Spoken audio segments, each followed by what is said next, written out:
바울이 죄수의 신분이 돼서 이제 호송을 받게 되고 배로 이제 운행을 같이 가게 되는데 풍랑 만난 이야기가 나와요.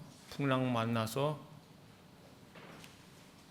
죽을 뻔하고 뭐 하나님이 아니었으면 죽었겠죠. 이제 다음 28장에 보면 배가 부서져서 파손하고 목숨이 이제 부지하는 내용들이 나오는데 오늘 말씀을 통해서 하나님의 그 섭리가 무엇이고 우리에게 주는 깨달음, 교훈이 무엇인지를 살펴보려고 합니다.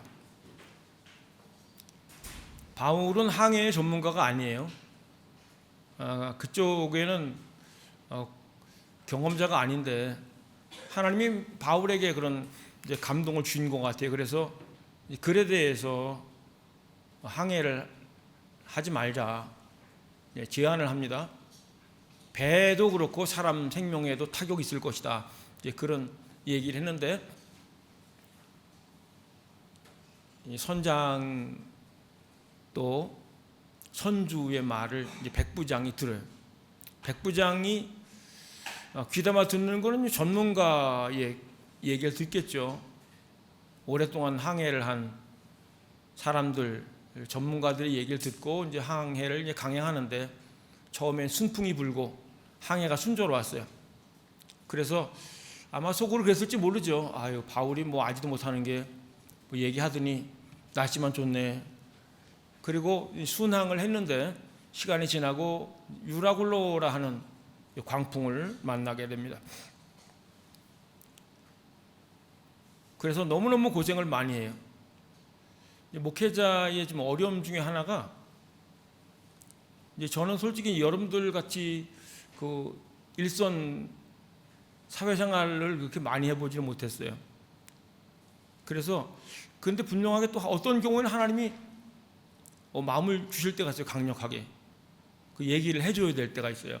제가 이제 한국에서 있었던 일인데 어떤 성도 한 분이 사업을 시작한다고 그랬는데 제가 이제 기도를 이렇게 하는데 하면 안 된다는 그런 마음을 이렇게 좀 강력하게 왔어요. 그래서 고민했는데 이제 얘기를 해줬어요. 근데 이제 목사님이 이 세상과 사업에 대해서 잘 모르시는데 성도가 이렇게 뭐 한다 그러면 축복해 주시면 되지 뭘 하려 그러는 걸 뭘 그렇게 말리냐 그런 얘기 이제 뒤에서 듣기도 했는데 안타깝더라고요. 시간이 지났어요. 그런데 하나님이 저에게 어떤 이런 주셨던 조심스러운 부분인데 제가 항상 그런 건 아니고 이제 그런 적이 있었다는 걸 말씀드리는 거예요. 얼마 안에 금액에 손해 볼 것에 대해서도 얘기를 해줬는데 그 금액만큼 손해를 보고 몇 달 있다가 사업을 접은 경험이 있었는데 저는 이런 것들이 어떤 뭐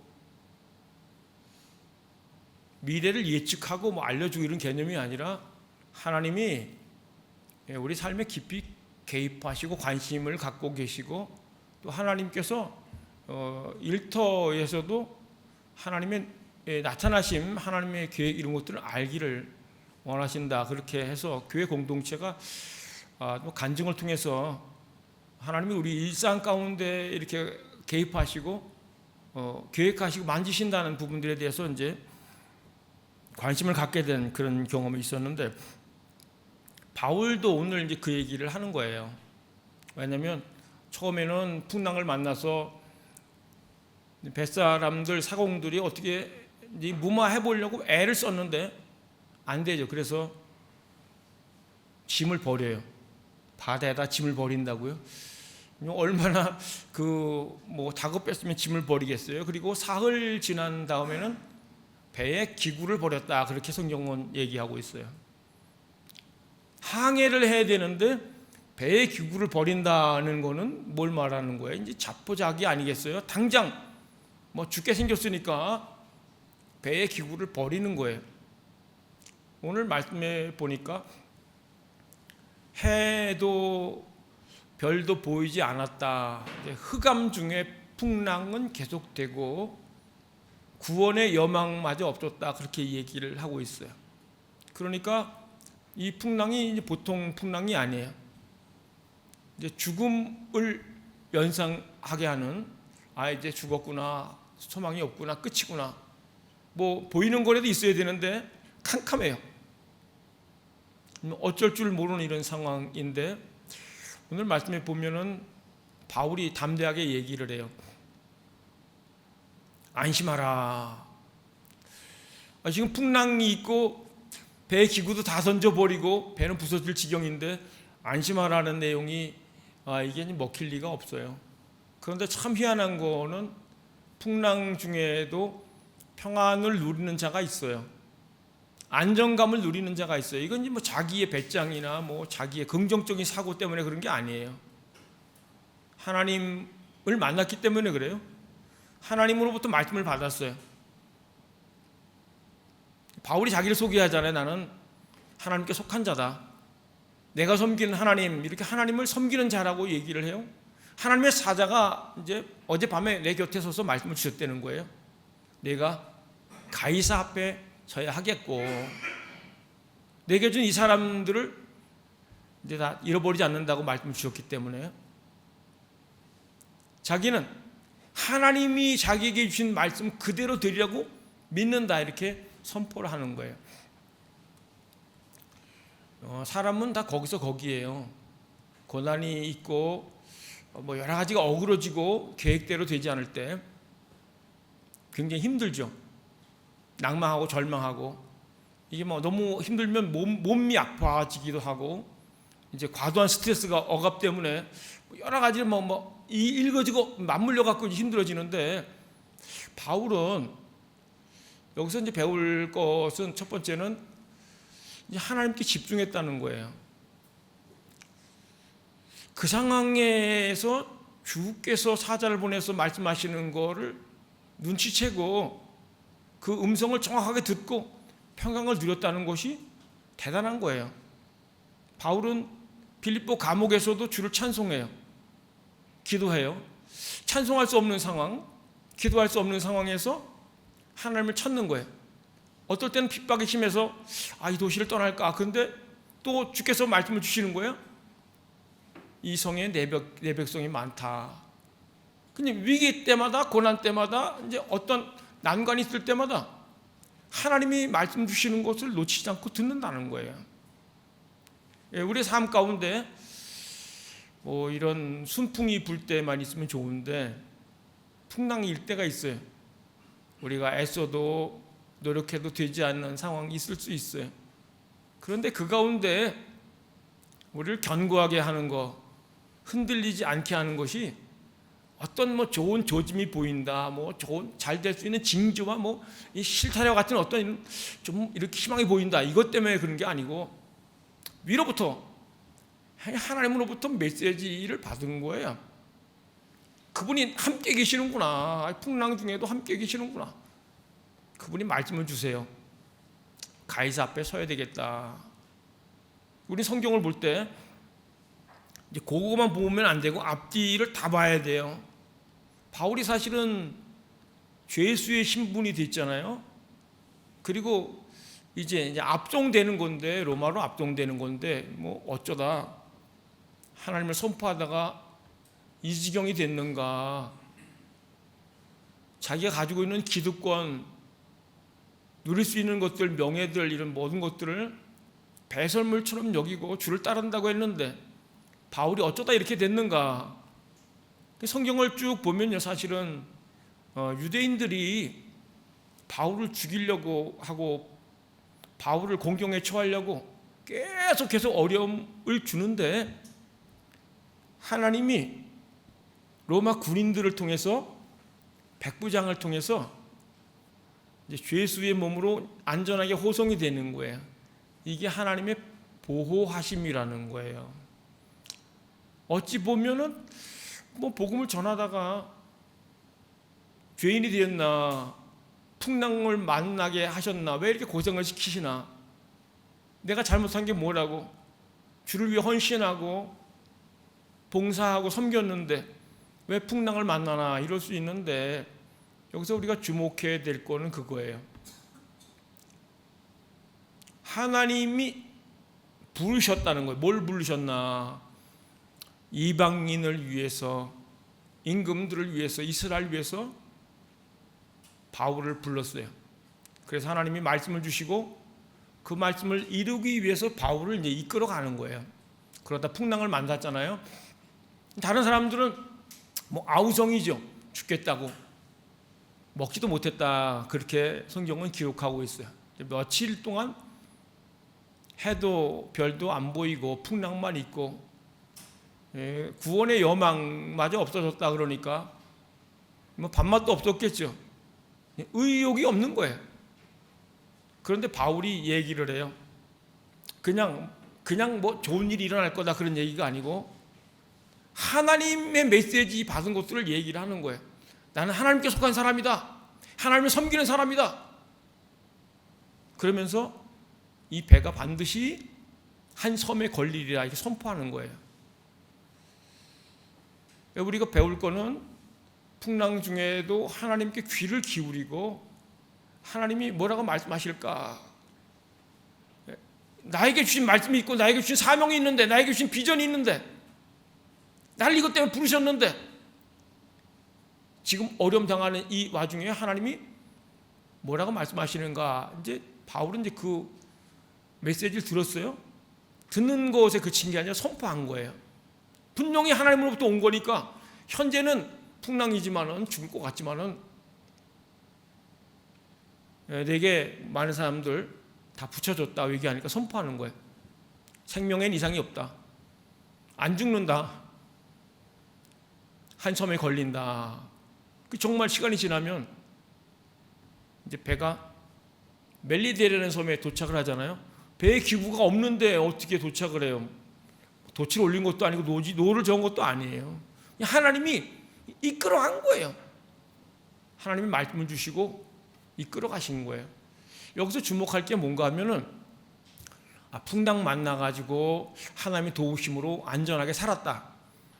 그게 핵심이 아니고 풍랑 중에도 살아계신 하나님의 말씀을 받는다는 거예요. 그리고 그 말씀을 선포한다는 거예요. 그게 넌크리스천들이잖아요. 그런데 하나님은 어떤 분인가? 자기를 드러내기를 원하시는 거예요. 하나님의 사람을 통해서 이집트에서 10가지 재앙을 통해서 홍해를 가르고 다시 합치게 하면서 하나님이 보여주신 게 뭐냐면은 하나님 되심이에요. 갈멜산 꼭대기에서 바알 선지자들과 대결해서 불이 내릴 때 여호와 그는 하나님이로다. 여호와 그는 하나님이로다. 백성들로 하여금 돌이키게 하시고 하나님이 정말 살아계신 하나님이구나 이거를 알게 하시는 거예요. 성경 여러 곳에 그것이 묻혀 있는데 먼저 하나님을 만난 사람, 먼저 하나님을 경험하고 하나님으로부터 말씀을 받고 사명을 받은 사람을 통해서 하나님 되심을 드러내는 거예요. 그게 뭐 가정에도 마찬가지예요. 먼저 하나님을 만나고 먼저 은혜 받은 사람을 통해서 가정 가운데 하나님을 드러내기를 기뻐하시는 거예요. 그 잠깐 동안 풍랑의 기간 동안 주님이 말씀을 주세요. 공동체도 마찬가지예요. 바울이 말씀을 받았지만은 풍랑이 잔잔하지 않았어요. 하나님으로부터 분명한 메시지를 받았는데 풍랑은 계속되는 거예요. 그러나 변화된 게 뭐냐면 마음속에 평강과 안정감 받았고 선포했는데 성경에 보니까 먹지 못하던 몇 날 동안 먹지 못하던 사람들이 바울이 먹으라니까 쭈삣쭈삣 하다가 나중에 다 먹어요. 의욕이 없었던 사람들이 다시 의욕이 생긴 거예요. 희망이 생긴 거예요. 출발할 때는 이제 백부장이 선장과 선주의 말을 더 믿었더라 그렇게 기록하고 있는데 이제 바울이 풍랑 중에 구원의 여망이 끊어진 그 시기에 하나님으로부터 말씀을 받아서 선포하니까 다 귀를 기울여요. 뭐 백부장이든 선주든 뭐 선장이든 군인들이든 죄수인 바울의 말에 귀를 기울이는 거예요. 이 캄캄한 흑암의 기간 동안, 이 절망의 기간 동안 바울이 죄수지만 하나님이 바울의 말에 권위를 주신 거는 하나님이 살아계신 분이 그것을 주관하신다는 것을 이제 알리는 거죠.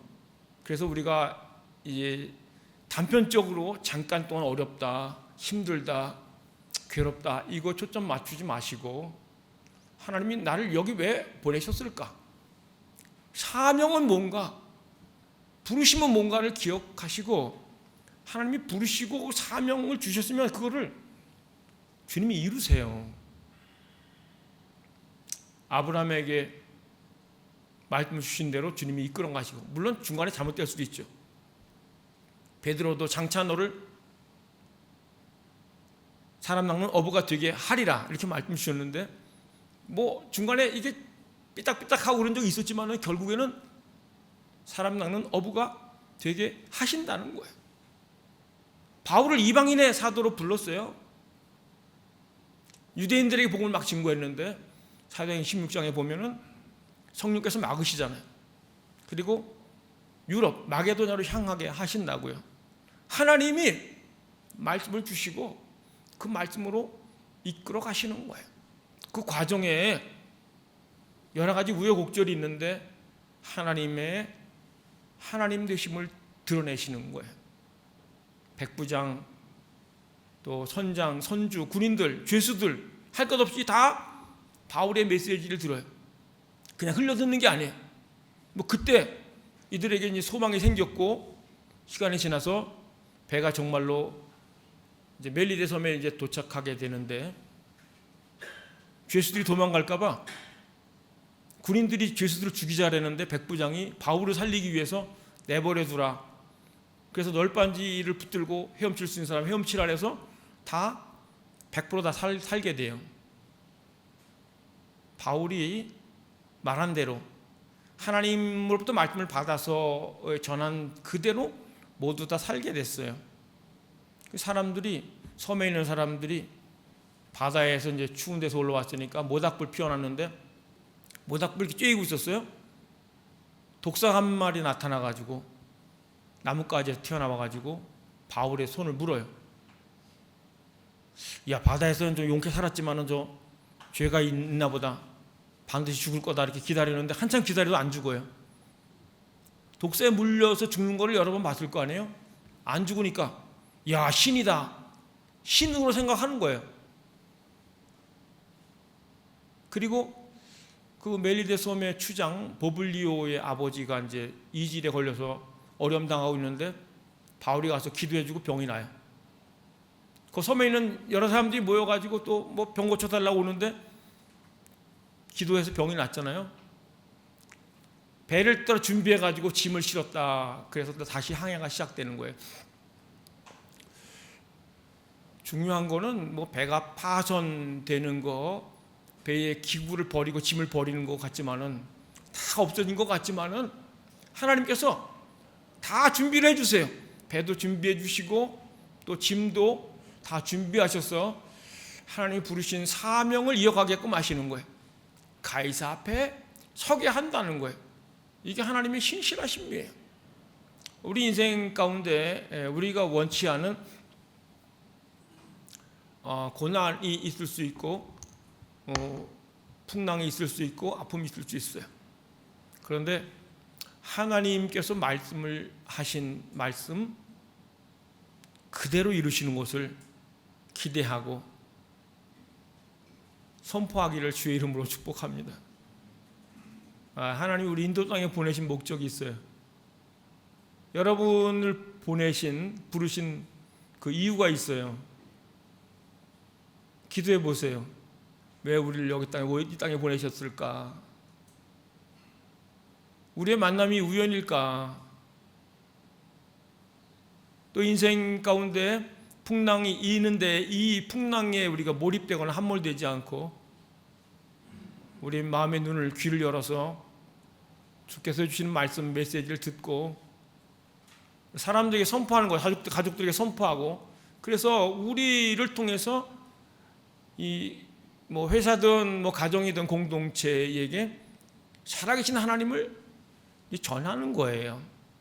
사실은 바울 때문에 이 사람들이 살은 거 아니에요. 하나님께 붙들려 있고 사명에 붙들려 있고 말씀에 붙들려 있는 하나님과 이렇게 연결되어 있는 바울 때문에 그 사람들이 다 살은 거예요. 또 이 풍랑을 만나서 그 풍랑 때문에 그 멜리데 섬에 가서 하나님 능력이 나타나고 하나님을 전하고, 그래서 이 초점이 뭔가 하면 하나님의 말씀이 전해지는가, 하나님의 능력이 나타나는가. 죽을 상황인데 정말 말씀이 살아있는 말씀이 되는 거예요. 자기도 살았고 다른 사람도 살리는 일들을 행하게 했다는 거예요. 그래서 우리가 하나님 말씀을 들려오는 하나님의 말씀이 풍랑 중에도 말씀을 들려온다. 아픔 중에도 고난 중에도 말씀이 들려온다. 그래서 하나님의 하나님 되심을 이제 공동체로 이제 알게 하시는 거예요. 그래서 모든 사람들이 부인할 수가 없어요. 거부할 수가 없어요. 이 바울이 말한 것이 허언이 아니구나. 하나님이 행하신 거구나. 근데 그거를 알게 되면서 그런 생명의 통로, 능력의 통로, 말씀의 통로가 되었는데, 우리 각자의 삶이 다 그런 삶이 될 것을 기대하면서, 주님 말씀해 주옵소서. 또 우리의 집중력이 흐트러지지 않기를 갈망하고, 하나님 말씀하신 것은, 주의 부르심은, 사명은 반드시 이어진다는 것을 기억하시면서 믿음으로 한 걸음 한 걸음 나가고, 고난당하는 또 슬퍼하고 두려운 자들을 또 깨워서 안심시키면서 하나님의 하나님 되심을 드러내는 복된 통로 되기를 축복합니다. 우리 함께 기도하고 또 중창 함께 듣는 시간을 갖겠습니다.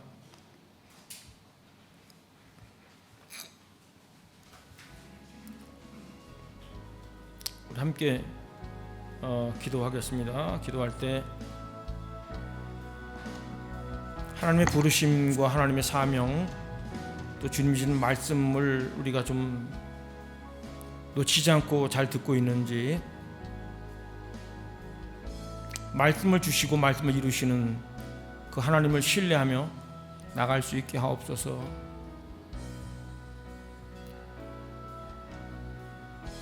우리를 생명의 통로로 사용하시고 주께서 부르심, 그 부르심에 맞게끔 결국에 이끄시는 주님 온전히 따를 수 있도록 이끌어 달라고 함께 기도하겠습니다.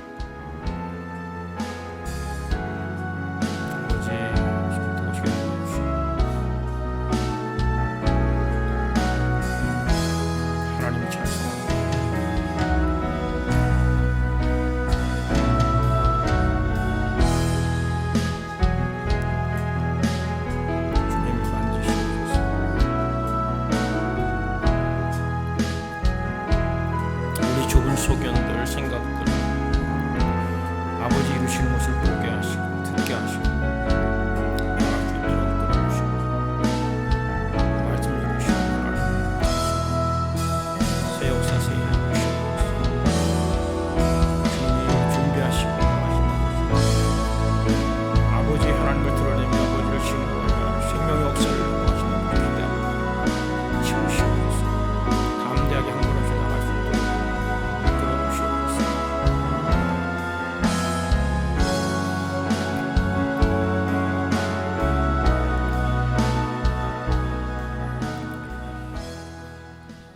하나님의 부르심과 사명을 따라 걷는 자들에게 도와주시고, 하나님 주신 말씀을 선포하고 나누는 자들에게 도와주옵소서. 말씀이 이루어지는 것을 보기를 원합니다. 주님 말씀하시고 하나님의 하나님 되심, 생명이고 능력인 것들을 우리로 다 같이 누릴 수 있도록 이끌어 주옵소서. 우리 각자가 말씀의 통로, 생명의 통로 될 수 있도록 인도해 주옵소서. 예수님 이름으로 기도합니다. 푸른 마르고 꽃은 시드나 함께 찬양하겠습니다.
우리 같이 중창 팀 나와서 중창 해주시겠습니다.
우리보다 우리를 더 잘 아시는 하나님, 또 우리의 기도를 들으시는 주님을 찬양합니다. 우리 다 같이 일어나서 찬양하겠습니다.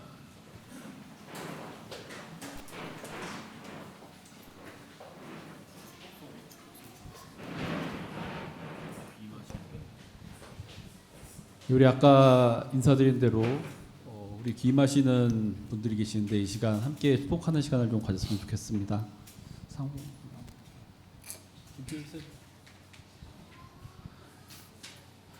슬프고 비장한 찬송을 할 건 아니고요. 우리 축복하는 시간을 좀 가졌으면 좋겠어요. 그래서 우리 아주 먼 옛날 우리 기임하시는 두 분을 향해서 함께 찬양을 했으면 좋겠습니다.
하나님, 사랑하는 우리 김수현 집사님, 또 장상우 형제 앞길을 축복합니다.